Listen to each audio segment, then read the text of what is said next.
Hi guys, it's Wombat, and today FSG Alsace finally got released. It's version 1.0 for ETS2 version 1.35, and in case you wonder, yes, this is of course DirectX 11. FSG Alsace is a map mod that covers parts of the region Grande Est, formerly known as Alsace in France. It is a 1:1 scale map, and obviously then it requires its own profile, and it also requires the 5 different map DLCs that we have for ETS2 at the moment.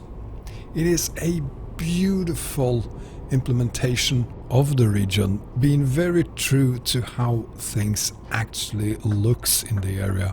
So true that I pointed out a couple of places where I thought in one of the cases that a roundabout was a little bit misplaced. They showed me the images of that roundabout in real life, and it turns out it is very accurately placed. So that is the level of detail we see on this map, to a level that seems literally unreal. The team of developers is pretty big. They are 15 guys working on this. Currently just a few of them are working actively. School and stuff like that. That gets in the way of what we really want to do, but it is what it is. In my previous video of this map, I provided links to the FSG Alsace team's Facebook page and Discord site as well, and that's still the links that we have for the map. But if you go to either their Facebook or Discord page, you'll find the download link there.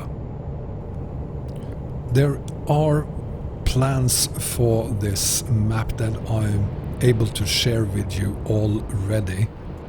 The team has been kind enough to share this image with me, which shows us what has been developed. That would be the blue dots on the map. Then we have the red and yellow parts, which is either under development or planned to be developed at a later point. Unfortunately, I do not have a timeline for that, so I can't say anything about at what pace we will see these parts being added to the map, but they sure has a lot of work ahead of them, and so do you and I, because it's about time I show you how to install this map. So let's dive into it. So the first thing you need to do is select a name, and I'm gonna go with FSG Alsace. Then you need a picture. I'm gonna have a male picture and a preferred truck design, a company logo and a company name. And before you then click the create button, you go to the mod manager where you select the single file map Alsace v1. Confirm changes and change the playing module to fsg.mbd, and I'm not going to use a cloud profile. Click create, skip the wizard, let the game load for a little bit, and then you get to select your headquarters. There are 3 cities to choose from, and I think I'm just going to go with the default here. Confirm selection, skip the tutorial, and you're off to do your first haul. This map, as it is right now, is a fantastic map to haul on already, despite the map only being I think it is 65 to 70 kilometers in size, but bear in mind that that is on the 1:1 scale. So 60, let's call it 65 kilometers then, equals some 1300 kilometers on a standard 1:19 scale map. So don't expect it to take weeks before you have discovered all of this map, but it is definitely going to be many hours of beautiful hauling in a part of France that looks absolutely stunning. How stunning, you say? I say let's do some flyovers.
And there you have my updated video for the released version of Alsace, version 1.0. I hope you enjoyed the video, and if you did, please give me a thumbs up. And if you haven't done so already, subscribe as well. As always with my videos, feel free to share them on any of your social media. It helps me tremendously every time you do that, so in advance, thank you very, very much. Take care, everyone. Bye bye.